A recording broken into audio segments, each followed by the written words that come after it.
बिस्मिल्लाहिर्रहमानिर्रहीम। नाजरीन, मैं हूं Mohammad Iftikharullah Dhillon, advocate supreme court of Pakistan. Program knowledge of law के साथ आज हम जिस टॉपिक का अहाता करने जा रहे हैं वो है कॉमन इंटेंशन। तो कॉमन इंटेंशन क्या है? सबसे पहले तो ये मैं आपको बताता हूं कि कॉमन इंटेंशन किसको कहते हैं। जैसा कि इसके लफ्ज़ से वाज़ेह हो रहा है कि जब एक आदमी के साथ किसी 2, 3, 4, 5 आदमियों का इंटेंशन शामिल हो जाता है तो that is known as common intention. तो कानून ने इसको इन चीज़ों को देखते हुए कि ये कॉमन इंटेंशन क्या है इसको डिफाइन किया है। तो नाजरीन, पाकिस्तान पेनल कोड जिसको ताज़ीरात पाकिस्तान कहते हैं उसमें सेक्शन 34 पीपीसी वो डिफाइन करता है कॉमन इंटेंशन। अब कॉमन इंटेंशन क्या है कि ये है कि act done by several persons in furtherance of common intention, तो that is known as common intention. यानी जब कई लोग, दो लोग, एक से ज्यादा लोग मिलके, दो या दो से ज्यादा लोग मिलके कोई कॉमन इंटेंशन करते हैं किसी जुर्म का इर्तिकाब करने के लिए, प्लान करते हैं और उसकी मनसूबाबंदी करते हैं, तो उनका फर्दरन उनका विद कॉमन इंटेंशन है कि वो फर्दरेंस ऑफ कॉमन इंटेंशन को एक्ट करते हैं, तो that is known that is known as common intention.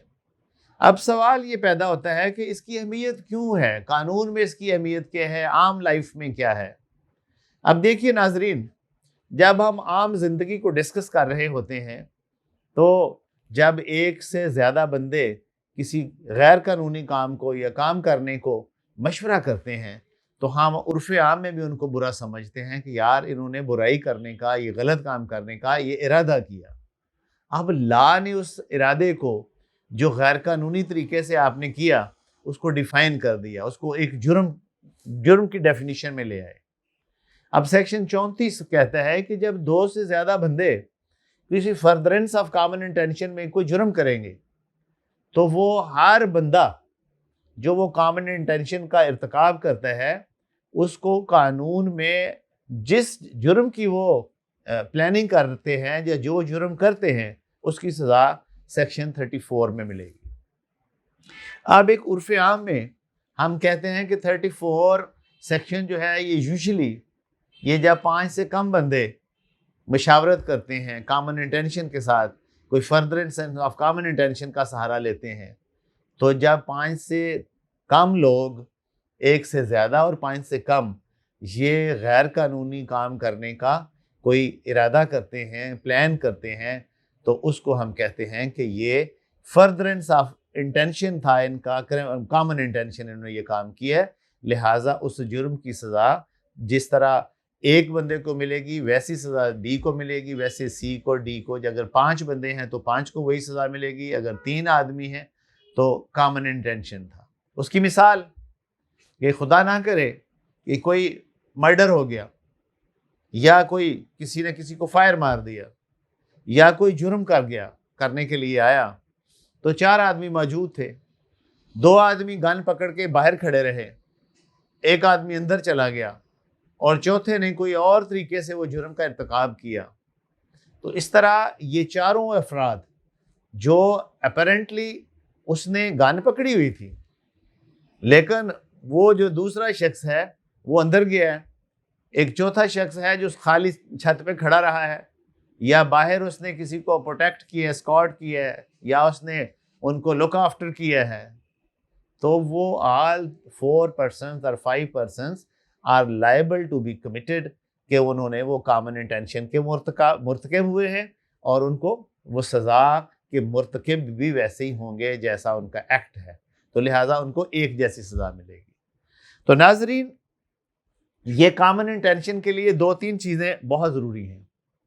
एक तो प्री प्लान है, यानी जिस एक्ट का करने जा रहे हैं उसकी कोई प्री प्लानिंग है, मनसूबाबंदी करते हैं कि जी हम मिलेंगे, आप मुझे फ़लाँ जगह पे मिलो, हम ऐसे करेंगे, मिलके तो उसकी जो प्लानिंग करते हैं। तो जो प्लानिंग है, this is one of the element of common intention. और इसके अलावा ये जनरल मोटिव हम कह देते हैं, उनका कोई मोटिव होता है, कोई मुहर्रिक होता है। अब देखें जिस तरह एक चोर है, चोर के जो दोस्त होते हैं वो ज़्यादातर चोर होते हैं, तो एक नेक आदमी के दोस्त भी ज़्यादातर नेक होते हैं, चूँकि उनका मोटिव एक जैसा है, उनका मुहर्रिक एक है। तो लिहाजा नाजरीन, ये जो कॉमन इंटेंशन जहाँ मैं आज को डिफ़ाइन करने जा रहा हूँ, तो मैं आपको अर्ज़ करूँ कि इसके लिए एक तो प्री प्लानिंग मैंडेटरी है, और दूसरा वो जनरल मोटिव, उनका जो मोटिव है वो तकरीबन वो स्पेसिफिक मोटिव भी हो, एक मोटिव हो। फिर उनकी प्री कंसल्टेशन है कि वो आपस में मशावरत करते हैं। प्री कंसल्टेशन का मतलब होता है कि वो आपस में मशवरा बंदी करके वो कोई काम कर रहे होते हैं। तो जब ये तीन चीज़ें मौजूद हों और फिज़िकली कोई शख्स मौजूद हो, तो हम कहेंगे कि उसने कॉमन इंटेंशन का इर्तिकाब किया है। अब देखें, कॉमन इंटेंशन को साबित करने के लिए दो चीज़ें ज़रूरी हैं कि कॉमन इंटेंशन, एक तो डायरेक्ट उसका जो एक्ट है वो उसकी एविडेंस, यानी डायरेक्ट एविडेंस जो है वो उससे साबित हो सकेगा, या फिर दूसरी वो जो है सर्कमस्टेंशियल एविडेंस है कि सर्कमस्टेंसेस ऐसे हैं कि सर्कमस्टेंसेस से डिराइव हो रहा है, से उससे प्रूव हो रहा है कि ये शख्स भी इसका कॉमन मोटिव था और ये मुल्ज़मान के साथ उनकी को मदद करने के लिए आया था, ये जुर्म का इर्तिकाब करने के लिए आए थे, लिहाजा ये उस असम्बली का ये हिस्सा है। तो अब मेरे भाई कि ये जो कॉमन इंटेंशन जो की टर्म है जो लॉ में यूज़ होती है, उसके लिए physical existence of accuse person वो बहुत ज़रूरी है, यानी मैंडेटरी है। अगर कोई शख्स मौजूद नहीं है तो उसको कॉमन इंटेंशन में नहीं लाया जा सकता। अब यहाँ ये एक बात मैं ज़रा क्लैरिफाई कर दूँ थोड़ी सी। बाज़ औक़ात कहते हैं कि जी अबैटमेंट है, ये एक लफ्ज़ आपने लॉ की ज़बान में सुना होगा, अबैटमेंट, जो सेक्शन 108 पीपीसी जिसको डिफ़ाइन करता है कि अबैटर कौन है। अबैटर कहते हैं साजिश करने वाला, जो साजिशी होता है। मसलन एक जुर्म करने वाला है तो उसमें साजिश थी कि यार इसको मारो। मरहूम जो हमारे साबिक प्रेसिडेंट थे जुल्फ़िकार अली भुट्टो, तो उसको जब पेनलाइज किया गया, जब उसको एग्जीक्यूट किया गया, उसका ट्रायल किया गया, तो उस पर डायरेक्ट एविडेंस नहीं थी कि इसने मर्डर किया है, उसमें अबैटमेंट थी कि इसने साजिश की है मारने की। तो सेक्शन 108 पीपीसी का डिफ़ाइन करता है अबैटमेंट को, और सेक्शन 109 पीपीसी डिफ़ाइन करता है उसकी सज़ा को। अब मैं यहाँ ये आपको फसाहत थोड़ी सी फरासत के साथ मुख्तसरन अर्ज़ कर देता हूँ कि कॉमन इंटेंशन और अबैटमेंट में भी थोड़ा सा फ़र्क है कि कॉमन इंटेंशन में शख्स का मौजूद होना ज़रूरी है, उसकी प्रेजेंस मैंडेटरी है, लेकिन जो अबैटमेंट है उसमें उस बंदे की मौजूदगी शामिल नहीं है। आप फ़ोन पे भी कर सकते हैं, पहले भी बात प्लानिंग कर सकते हैं। तो अबैटमेंट वाला जो मुल्ज़म होगा उसकी मौजूदगी ना भी हो तो वो अबैटमेंट अगर सर्कमस्टेंस से साबित हो जाए तो वो उसकी डेफिनीशन ये है। लेकिन कॉमन इंटेंशन में तमाम मुल्ज़मन का मौजूद होना और एक जगह पे सकरेंस पे होना ये लाजमी है। अब नाजरीन एक और बात, बाज़ औक़ात हमने आम अपनी लाइफ में देखा होता है कि जहाँ कोई वक़ूआ हो गया, गैर कानूनी काम हो गया, जहाँ जुर्म हुआ, तो वहाँ कोई ऐसा शख्स जो सिर्फ मौजूद है, यानी उसकी सिर्फ प्रेजेंस है, वहाँ खड़ा है। वो फ़र्ज़ करें वो कोई सुबह सुबह का टाइम है, वो एक शख्स दही लेने गया है, वहाँ कोई अक्रेंस हो गया, तो अब जो दही लेने वाला शख्स है, क्या उसको कॉमन इंटेंशन की सज़ा दी जाएगी या उसकी अबैटमेंट का वो मुल्ज़म तस्वर होगा? आंसर इज़ नो, नहीं। सर्कमस्टेंसेस देखे जाएंगे कि नहीं भाई, उसके हाथ में कोई बंदूक नहीं थी, उसके हाथ में कोई ऐसा इंस्ट्रूमेंट नहीं था, उसके पास कोई वेपन नहीं था, उसके पास तो वो एक का चीज़ बर्तन था, वो चाय लेने, दूध लेने, लस्सी लेने या दही लेने वो दुकान पे आया, तो ऑल ऑफ सडन ये अक्रेंस हो गया। तो लिहाजा बाज़ औक़ात हमारे पुलिस वाले जो वक़ूए के गिरदो नवाब मौजूद होते हैं उनको भी पकड़ के ले जाते हैं, और बस फिर अपनी इंटाइसमेंट के लिए, वो अपने तमे के लिए लेके उनको बाज़ औक़ात छोड़ देते हैं। तो लिहाजा कानून की नज़र में वो बिल्कुल मुल्ज़म नहीं है। खाली प्रेजेंस किसी जगह पे जहाँ वक़ूआ हो रहा है, अगर आप मौजूद हैं तो वो कॉमन इंटेंशन के ज़ुमरे में नहीं आता। अब भाई इसके बाद वाइकेरियस लायबिलिटी है इसकी। बाज़ लोग इसको वाइकेरियस लायबिलिटी पे में भी कॉमन सेंस कॉमन इंटेंशन के साथ इसको कहते हैं कि ये वाइकेरियस लायबिलिटी को डिफाइन करते हैं। तो मैं अर्ज़ करूं कि वाइकेरियस लायबिलिटी जो होती है वो किसी शख्स के भी कंडक्ट से साबित होती है कि उसका जो कंडक्ट ऑफ पर्सन है उससे पता चलता है कि अगर कोई बंदा फ़र्ज़ करें 2 आदमी गोलियां चला रहे हैं या कोई जुर्म कर रहे हैं, तो एक आदमी है वो साथ खड़ा है लेकिन उनको वो मना ही नहीं कर रहा, उनको रोक नहीं रहा, तो वो खामोश तमाशा ही बन के खड़ा है। तो जो उसका कंडक्ट ऑफ उस पर्सन है दैट इज़ वेरी इंपॉर्टेंट। तो वहाँ भी एविडेंस के कानून के मुताबिक उसको देखा जाएगा कि क्या वो शख्स जो मौजूद था उसका कोई रोल था या उसने उस जुर्म को रोकने के लिए कोई कोशिश कर रहा था। अगर वो खामोश तमाशाई था, उसके हाथ में भी गन थी, तो इसका मतलब है कि he is also part and parcel of common intention. तो नाजरीन, ये है कॉमन इंटेंशन।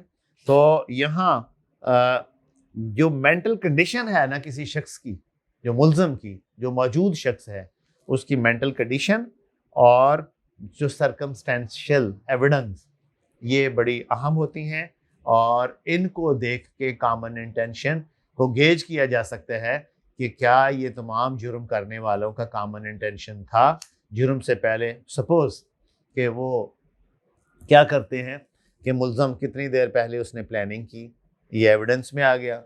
फिर वो कहाँ बैठे इकट्ठे हुए, ये एविडेंस में बात आ गई।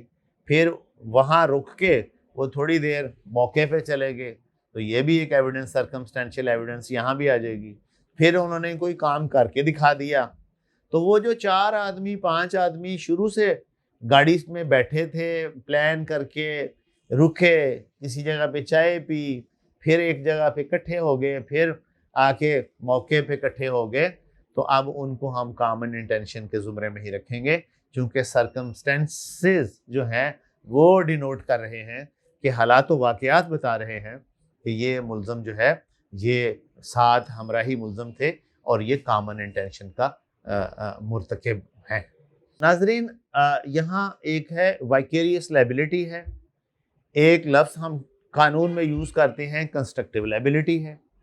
तो ये जो वाइकेरियस लायबिलिटी क्या है?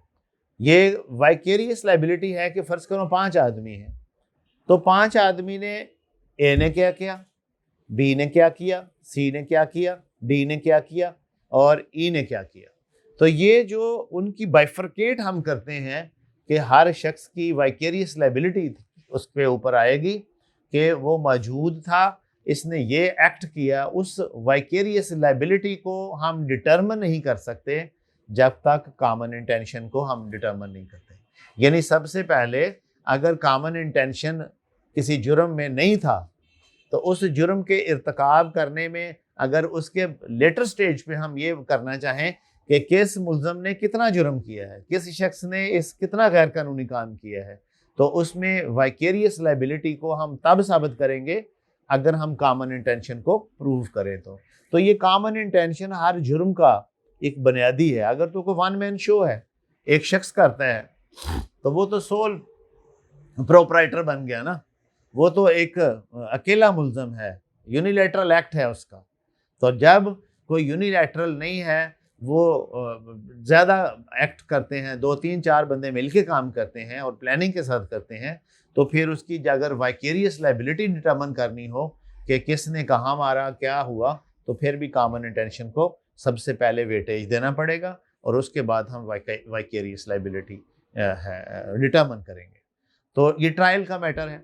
फिर उसके बाद है ये कंस्ट्रक्टिव लायबिलिटी। अब कंस्ट्रक्टिव लायबिलिटी क्या है? कंस्ट्रक्टिव लायबिलिटी में भी ये होता है कि जो एविडेंस है वो वर्दी ऑफ क्रेडिट हो, यानी वो काबिले सताइश एविडेंस हो। तो जब काबिले ये क्रेडिट ऑफ एविडेंस जो है ना इसका वो मेयार के मुताबिक हो, तो फिर हमें कंस्ट्रक्टिव लायबिलिटी को डिटर्मिन करते हैं। अब कंस्ट्रक्टिव लायबिलिटी जिसकी मिसाल मैंने पहले दी कि अगर मुल्ज़मान कोई काम जुर्म कर रहे हैं, 2 4 5 आदमी, 3 आदमी, 2 आदमी, तो तीसरा आदमी वो साथ खड़ा है उनके साथ, प्लानिंग में साथ, काम में साथ, लेकिन वो सपोज कर रहा है कि मैं कुछ नहीं कर रहा मौके पे। क्योंकि आजकल तो साइंटिफिक टाइम है, लोग ऐसे भी कर लेते हैं। तो लॉ कहेगा कि नहीं, अगर इसने उस जुर्म करने वाले बंदे को या बंदों को मना नहीं किया तो इसका मतलब था कि ये उस असेंबली का पार्ट एंड पार्सल था। तो यहाँ कंस्ट्रक्टिव लायबिलिटी में वो अगर कोशिश करे कि उसकी भी कंस्ट्रक्टिव लायबिलिटी है उसके ऊपर, तो उसकी रिस्पॉन्सिबिलिटी थी कि अगर जुर्म हो रहा है तो उसको रोके। अगर कोई अपना हिस्सा डाले, कोई 1 फोन पे कॉल करे, 15 पे कॉल करे, किसी एजेंसी को कॉल करे, कोई लोगों को अट्रैक्ट करने की हिम्मत करे, तो अगर वो नहीं करता तो वो चुप करके सुमन बुकमन बैठा रहता है, तो वो कंस्ट्रक्टिव लायबिलिटी में आएगा और वो कॉमन इंटेंशन की डेफिनेशन उसके अंदर भी मौजूद रहेगी कि he is also part and parcel of this assembly. तो नाज़रीन, ये मुख्तसरन सी मेरी जो आज की कोशिश है, ये सिर्फ़ और सिर्फ नाज़रीन के लिए है और हमारे लॉ नोइंग लोगों के लिए है और स्टूडेंट्स ऑफ लॉ के लिए है, ताकि आपको सेक्शन 34 पीपीसी और 1011149 कॉमन ऑब्जेक्ट जिसको कहते हैं हम, तो ये कॉमन ऑब्जेक्ट और कॉमन, इसमें भी एक फ़र्क है। अब सेक्शन 34 बड़ा अहम है और 149 पीपीसी ये बहुत अहम है।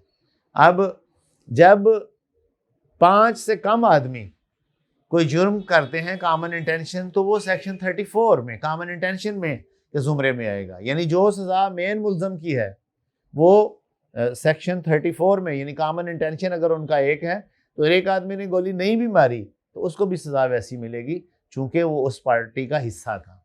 तो अगर मुल्ज़मान की तादाद 5 से ज़्यादा है तो 6 भी हो सकती है, 10 भी, 50 भी, तो वो अनलॉफुल असेंबली बनाते हैं।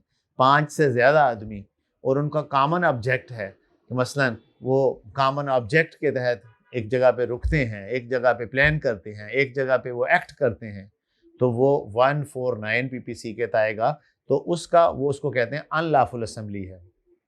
अब अनलॉफुल असेंबली, उनका कॉमन ऑब्जेक्ट एक है, एक मकसद के लिए वो इकट्ठे हुए हैं, तो वो सेक्शन 149 पीपीसी के ज़ुमरे में आएगा और उस अनलॉफुल असेंबली का हर मेंबर उसी तरह का मुस्तहिक सज़ा का होगा जितना के दूसरे अफराद हैं। यानी कोई आदमी, अगर आप अनलॉफुल असेंबली को प्रूव करते हैं कि ये कॉमन ऑब्जेक्ट था इनका, तो अगर आप कॉमन ऑब्जेक्ट और कॉमन इंटेंशन को साबित कर लेते हैं अपनी शहादत में, अपने केस में, तो जो प्रिंसिपल अक्यूज्ड है जिसने ये एक्ट किया है, तो प्रिंसिपल अक्यूज के साथ जो बाकी जो को अक्यूज्ड हैं उनको भी सज़ा वैसी हो सकती है। तो नाजरीन, बहुत शुक्रिया, साथ रहिए प्रोग्राम नॉलेज ऑफ लॉ के साथ। Thank you very much.